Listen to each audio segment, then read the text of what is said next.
I have repeatedly mentioned that this concept of soul is difficult. This is the most difficult chapter in the whole of Bhagavad Gita. I keep making mistakes. So I today feel like a math teacher who has tried to prove a theorem and is in the last step and he finds out that it doesn't work out. So everything else that he has done is meaningless. And now he tries to weasel out. How do I, sometimes the math teachers say, yeah, the next steps you have to figure it out, that's your homework. I don't want to do that, but I do feel like one who has reached a stage where I'm in the last step of understanding soul, but then when I read the last step, everything else is negated. Not everything else, some of it is negated, and that has led to some difficulty. How? In one of the explanation of a couple of verses, I clearly mentioned purification of the soul.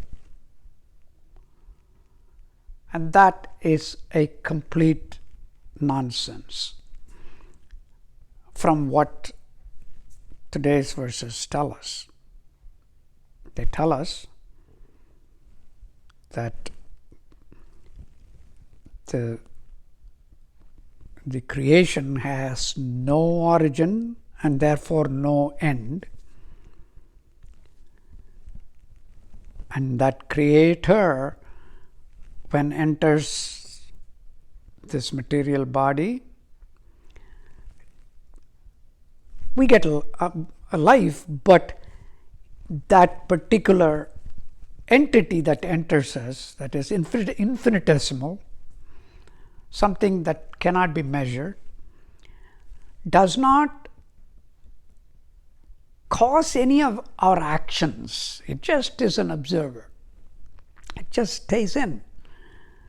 All the actions are ours. And we read in our last couple of verses that it is created by design.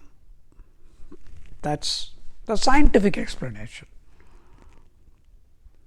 That's our nature. And it goes on to say, the next two verses, today's verses, that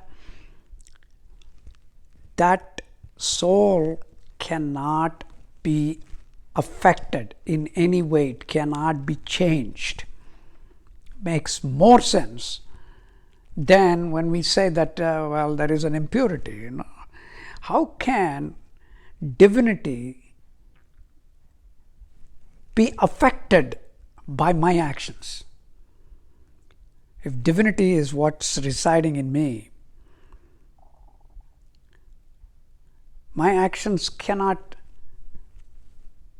do anything to it. It's just divinity. I don't have any control, any power to change as the tiniest part of it. So the concept of purification of soul was misunderstood. So then the question arises, what is the reason then for me to be righteous? Why do I have to be nice? Why do I have to behave in a proper way?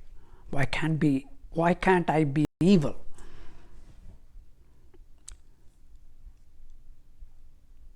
And that, so because if I'm an evil, and if I'm not dirtying the soul, what should I worry about? Because it says in these two verses that soul is separate from the body. Soul is unaffected by our actions. And soul is not the cause of any of my actions. Neither. So that question remains and the confusion persists. So what is my logical weaseling out? I mean, like that math professor. How do I now get out of this conundrum that I'm in? I have made a mistake in understanding. Soul doesn't have to be purified because it cannot be dirtied.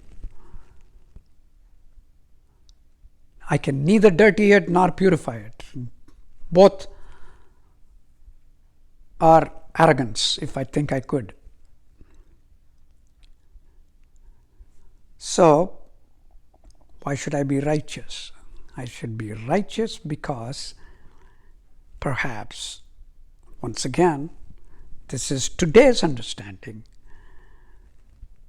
Because if the soul is an observer, divinity is observing this material world through my actions. What do I want that divinity to see? I want the divinity to see what my conscience would say is the right thing to do. And that is why do the things that your conscience would allow you to do and accept. And that's the reason why we need to be righteous. And all the practices, the yogas, are necessary for me to follow my conscience and follow the right path. That is my understanding today.